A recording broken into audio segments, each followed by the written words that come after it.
트래블 데일리 뉴스 쇼.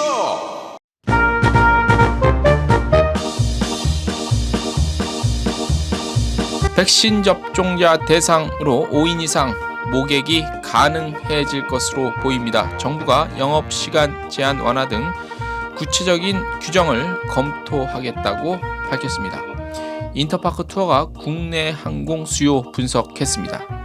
전 일본 공수 아나가 아이아타 트래블 패스 사전 검증을 실시합니다. 오는 10월 WTTC 글로벌 서밋이 필리핀에서 열립니다.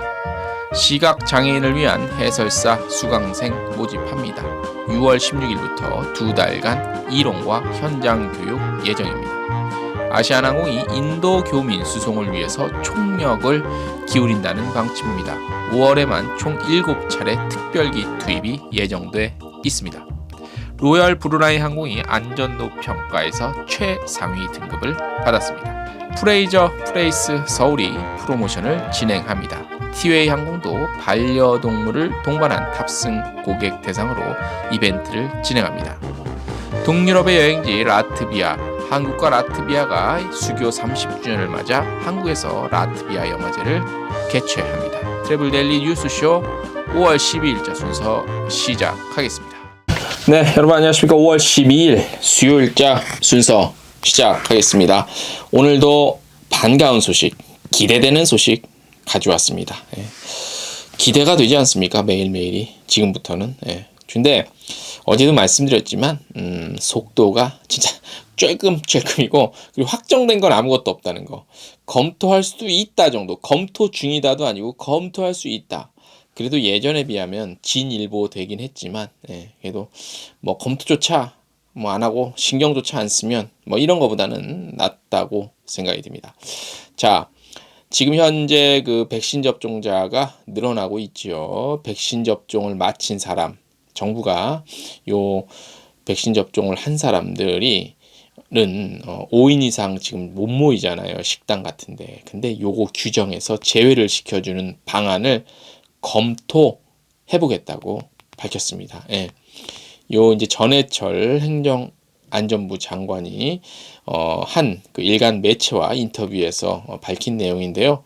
국민의 일상생활과 생계에 연관이 있다는 점에서 검토할 필요가 높다. 이렇게 밝혔습니다. 다만 이거 결정이랑 판단은 아마 전문가가 좀 해야 한다는 입장도 덧붙였습니다. 요 매체 인터뷰에서 아무래도 좀 조심스럽긴 하겠죠. 근데 요 전해철 장관이 현재 그 중앙재난안전대책본부 2차장을 맡고 있대요. 그래서 뭐 여러 가지 얘기를 하지 않겠습니까? 회의도 많이 하고. 그래서 요 현실 가능성이 아주 없다. 그리고 현실 가능성이 오히려 매우 높다. 이렇게 한번 우리가 예상을 해볼 수 있겠습니다. 현재 5인 이상 집합금지 규정으로 인해서 여행사는 4인까지만 집단 모객이 가능하죠. 그러니까 4명까지는 되는데 5명은 안 되죠. 그렇죠? 요게 무슨 이승만 정권 시대 때 그 자유당 투표할 때 무슨 4.4.5입도 아니고 4 이상이 4.5는 4 이상이기 때문에 5명으로 간주한다. 뭐 이른바 4.4.5입 사건이 있었죠. 요거 때문에 요 생각이 나. 아무튼 4명은 되고 뭐 5명은 안 되고 뭐 이런 얘기 나오면 그 얘기가 안 나올 수밖에 없죠. 자, 그래서 어느 여행사는 이제 그 4명씩 쪼개기, 이른바 그 쪼개기 모객이라고 그러죠. 뭐 예를 들어서 8명을 둘로 나누면 4명에서 2개 그 단위가 되잖아요. 2개 조 이른바. 요게 이제 쪼개기 모객이라고 하는데 요것도 금지된 상태죠. 근데 이제 요게 적용이 되면 이제 가능해진다는 얘기죠. 자, 보건복지부의 백신 사전 예약 일정 살펴보면요. 6월 3일까지 60세에서 69세 어린이집, 유치원, 초등학교 교사 등이 맞게 돼 있어요. 그러니까 6월 3일까지 맞는 게 아니라 6월 3일까지 예약. 그러니까 6월 3일 이후부터 이제 맞기 시작하겠죠. 그래서 정부의 어떤 이런 규정 제외가 검토가 돼서 이뤄질 경우 6월 이후부터는 4인 이상 모객도 가능하겠죠. 그죠?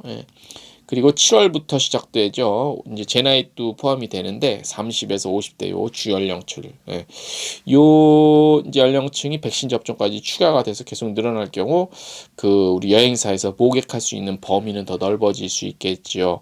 제가 왜 이런 얘기를 뉴스 기사를 전해 드리냐면 아직 확정된 건 없죠. 검토도 아직 들어가진 않았어요. 근데 요즘에 추세를 보면 이런 얘기 나오면 검토 들어가고 바로 이렇게 반영이 되더라고요. 그래서 이 시기를 한번 가늠해 보시라고 제가 요런 뉴스를 중요하다고 생각하고 해서 전해드립니다. 그래서 대략 요런 추세로 가면은 별다른 큰 변수가 없는 한, 요때쯤이면 국내 여행 관련해서 모객은 요 정도 할 수 있겠다. 요 시기쯤이면은 해외 아웃바운드도 요 모객을 요렇게 해서 할 수 있겠다라는 전략을 짜고 작전을 짜시는데 도움이 되라고 이런 말씀을, 그리고 이런 뉴스를 전해드리는 겁니다. 저희 트래블데일리에서 왜 난데없이 뭐 행정안전부 장관 뭐 얘기하고 뭐 백신 접종 얘기를 하겠습니까? 지금은 백신 접종 관건에 따라서 우리 경제도 그렇고 우리 여행사, 여행업체도 그렇고 업계도 그렇고 이 생계의 관건이 달려있기 때문에 매우 중요합니다. 그래서 제가 이런 것 내용들을 늦지 않게 전달해 드리니까 많은 참고를 하세요. 네. 두 번째 소식. 인터파커 투어가 국내 항공 수요 분석했습니다. 저번에는 이제 국내 여행 수요 분석했고 이번에는 국내 항공 수요 1월에서 4월 국내 항공 발권 데이터 바탕으로 해서 인터파크 투어는 이 데이터가 많이 있겠지요. 해보니까 결론부터 말씀드리면 이제 제주 외에 지방의 인기도도 좀 높아진 것으로 나타났다고 합니다. 올해 국내선 도착 기준 발권 1위는 제주도가 견고하게 지키고 있고요. 제주도 외에 지방으로 떠나는 수요도 증가했는데 부산, 광주, 여수, 대구, 포항, 울산 이렇게 대표적이래요. 이렇게 보면 국내 항공권 증가가 부산, 광주, 여수, 대구, 포항, 울산이라 하면, 예? 이거는 수도권 지역에서 많이 갔다는 얘기겠지, 그죠? 울산 사는데 부산에 비행기 타고 가겠습니까? 예, 요렇게 추측을 해볼 수 있고 울산도 뽑혔네요. 예. 저번에 제가 올 초에 울산시에서 무슨 관광 관련한 무슨 공모가 있어갖고 신청을 해서 이제 PT를 현장에서 하는데 그 심사위원 한 분이 울산공항에 대해서 뭐 이용해 본 적이 있냐고 물어보더라고요. 활주로가 짧지요. 그래서 한 번 예전에 이용해 봤는데 활주로가 짧잖아요. 그건 좀 난데없는 질문을 해서 좀 황당스러운 일이 있었습니다. 울산도 공항을 좀 빨리 좀 여러 가지 인프라들이 개선이 돼야 될 텐데, 그죠? 갑자기 그 생각이 나서 전해드립니다. 결과적으로 그 공모는 제가 떨어졌습니다. 자, 올해 1월에서 4월 합산 기준 제주도의 지방 도착 노선 발권율이 전체 국내선에서 차지하는 비중은 21.3%로 2019년 6.6% 대비 무려 14.7%포인트가량 늘었습니다. 2년 전 5%를 조금 넘는 수준의 비중이 올해 20%를 넘어선 것인데요. 이거는 곧 제주 외 지방항공 이용객이 큰 폭으로 증가했다는 것을 보여주고 있고, 이를 월별로 살펴보면 1월 있고 2월, 3월 비슷하고 4월 1월, 2월, 3월 비슷해요. 24, 22%. 4월이 조금 떨어지고 이렇게 차지합니다. 1월에서 4월 인기 노선 5위까지 집계해 보니까 1위 당연 김포 제주, 두 번째 김포 부산, 세 번째 청주 제주, 네 번째 부산 제주, 다섯 번째 대구 제주 이렇게 돼 있고요. 2019년에 1위에서 5위는 모두 제주 노선이었다네요. 올해는 부산이 제주와 어깨를 나란히 했다고 합니다. 부산 인기 요인 특별히 말씀 안 드릴게요. 부산 좋죠. 좋고 바다도 있고 해산물 같은 거 많이 먹을 수 있고. 지방항공 수요가 늘어난 가장 큰 요인은요, 해외 대신 국내로 여행 수요가 집중된 것으로 볼 수 있고, 지방여행 수요가 전체적으로 고르게 상승한 것 역시 코로나19로 인한 해외여행이 못 가서 국내로 많이 몰렸기 때문이죠. 두 말 하면 잔소리, 세 말 하면 입 아프고. 2019년 대비 항공권 가격 허들이 낮아진 점도 제주의 지방항공 인기를 견인했다고 인터파크 투어 측은 분석을 했습니다. 허들이 낮아져서 허들이 낮아졌다. 이 얘기 아시는 분 아시죠? 뭐 혹시 모르시는 분, 이제 여기서 말하는 허들은 지금 제가 말씀드리는 허들이랑도 그 얘기인지는 제가 또 다른 식으로 표현했을지는 모르겠지만, 예를 들어서 아웃바운드 하시는 분들 항공권 할 때 항공사로부터 이 허들 있잖아요. 예를 들어서 쉽게 말하면 99장을 팔면 인센티브를 100원을 주는데 100장을 팔면 인센티브를 1000원을 주면, 그죠? 그러면 인센티브 받는 게 10배 차이잖아.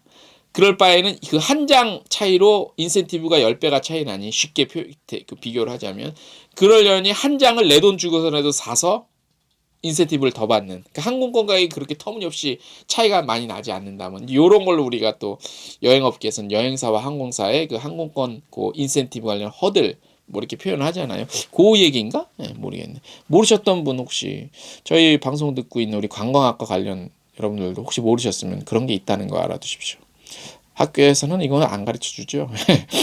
올해 1월에서 4월 제주 외 지방 항공권 가격 얼마일까요? 평균 33,500원 정도. 2019년 대비 4,600원 정도 낮아졌답니다. 네. 재밌는 분석 기사였습니다. 역시 인터파크 투어가 국내 토종 OTA로서 많은 앞으로도 활약과 성장 있으시길 바랍니다. 전 일본 공수지요. 아나가 아이아따가 개발한 디지털 증명 어플리케이션 아이아따 트래블 패스의 사전 검증을 실시합니다. 아나는 5월 24일부터 6월 6일까지 하네다와 호놀룰루, 하네다와 뉴욕 노선에 탑승하는 승객 중에서 참여 요건을 충족하는 승객 대상 참가 인원 모집 중인데요. 모집 중이 아니라 모집할 건데요. 사전 검증에 협조하고 설문조사에 응답한 고객에게는 아나 마일리지 1000마일 제공한답니다. 그리고 코로나19 검사 비용 할인받을 수 있다고 합니다. 처음으로 시도하는 것 같은데 어떻게 결과가 나올지 주목이 되네요. 그죠? 각국의 입국 요건이 매일 달라서 검사 결과 등을 디지털화해서 본인의 입국 요건 충족 여부를 확인할 수 있는 어플리케이션 등이 이제 증가하고 있죠. 그래서 아나는 아이아따 트래블 패스뿐만 아니라 여러 가지 선택지들을 좀 검토하고 있다고 합니다. 그래서 고객이 안심하고 안전한 해외여행 떠날 수 있도록 관계부처와 제휴통해서 각종 솔루션 도입하는 등 여행 재개를 위해서 노력하겠다고 밝혔습니다. 그런데 일본 전체적으로 좀 확진자가 증가해서 이게 좀 문제네요. 그죠? 다음 소식입니다. 어제 저희가 이거 기사로선 어제 나갔는데 저희가 방송에서 좀 빠뜨렸습니다. 그래서 요거 방송에서 오늘 좀 챙기려고 요 소식을 좀 전해드리면서 필리핀 소식 같이 엮어서 전해드릴게요. 필리핀 관광부의 한국 홍보대행사로 에이뷰 코리아가 선정이 됐습니다. 바뀌었습니다. 관광청 홍보 전문으로 하는 기업이 회사가 김용남 에이뷰 코리아 대표는 백신 보급으로 여행업에 뉴노멀을 준비하는 시점에서 필리핀 관광부의 한국 홍보대행사로 선정된 것이 의미가 있다. 최선을 다하겠다. 이렇게 좀 소감을 밝혔습니다. 그리고 다양한 미디어 채널 활용해서 홍보 활동에 집중하겠다고도 밝혔습니다. 에이뷰 코리아 우리 업계 계신 분들 아시는 분들은 아실 거예요. 2015년 설립, 국내에서 해외관광청, 호텔, 항공사, 공항 등 홍보와 마케팅을 담당해온 여행관광 전문 홍보 마케팅 기업입니다. 호주 퀸즐랜드주 관광청도 맡았었고요. 하와이 카할랄 호텔, 와이키키 리조트 호텔, 힐튼 그랜드 베이케이션스, 호주 선러버 리프 크루즈를 비롯해서 했었고, 최근에는 울산시 등의 국내 지자체 마케팅 프로젝트를 맡아서 진행해 온 바 있습니다. 전문가가 맡아야 돼요, 이런 거는. 그래서 아무튼 축하드리고 하시는 동안 저희 좀 많이 좀 도와주십시오. 감사합니다. 그리고 필리핀에서 저희가 저번에 한번 소개해드렸어요. 그 한국항공사 글로벌 뉴스에서 10월에 필리핀에서 세계 여행관광협의회 WTTC 글로벌 서밋 열린다고. 그래서 여기서 이제 그 포스트 코로나 시대의 글로벌 관광시장, 관광산업 시장의 전략들 어떻게 해야 될지 어떤 그 방향성이 제시가 될 것 같다는 그런 게 보여요. 그래서 이번에 필리핀에서 이 행사를 코로나 팬데믹 을 맞은 후에 가장 거의 뭐 이 관광 관련한 국제 글로벌 관련 뭐 포럼, 세미나 이거는 이제 뭐 거의 처음이지 않을까 싶어서 방역 잘 좀 따져가면서 해야 될 것 같고요. WTTC는 1990년 영국 런던에서 출범한 세계 여행업계 100대 기업 CEO로 구성된 기구입니다. 예. 그래서 참고적으로 혹시 모르셨으면 알아두시면 좋을 것 같고요. 3일 동안 열릴 예정이라고 합니다. 자세한 요 WTTC 글로벌 서밋 관련한 자세한 내용은요, 공식 웹사이트가 있어요. wttc.org 여기 참고하시면 됩니다. 다음 소식입니다. 서울시와 서울관광재단이 오는 25일까지 시각장애인을 위한 현장 영상 해설사 양성 과정에 참여할 참가자 모집합니다.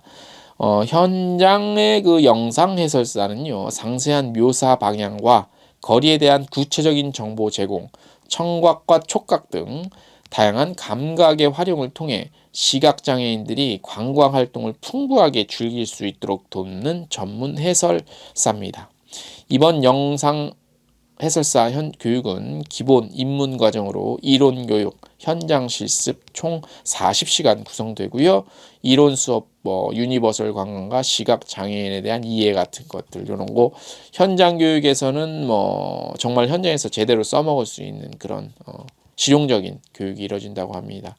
온라인과 오프라인 교육이 같이 병행이 되고요. 좀 탄력적으로 운영이 될 거라고 합니다. 그래서 관심이 있으신 분들은요, 그러니까 저시력 장애를 좀 가지고 계신 분들도 지원 가능하시고요. 근데 정상 일반 비장애인 분도 가능하시고, 서울 다누림 관광 홈페이지 가시면 온라인 신청서도 있고 관련한 내용들이 있대요. 그래서 5월 28일 합격자 발표하고 6월 8일 면접하고 최종 합격자 6월 16일부터 8월 27일까지 2개월간 교육 받는다고 합니다. 궁금하신 사항 서울 다누림 관광센터 전화 1670-0880 1670-0880으로 문의하시면 되시겠습니다. 오늘 저희가 준비한 소식 여기까지입니다. 내일도 부디 기쁘고 우리 업계 좋은 소식 전해드릴 수 있었으면 좋겠습니다. 오늘 순서 여기까지입니다. 안녕.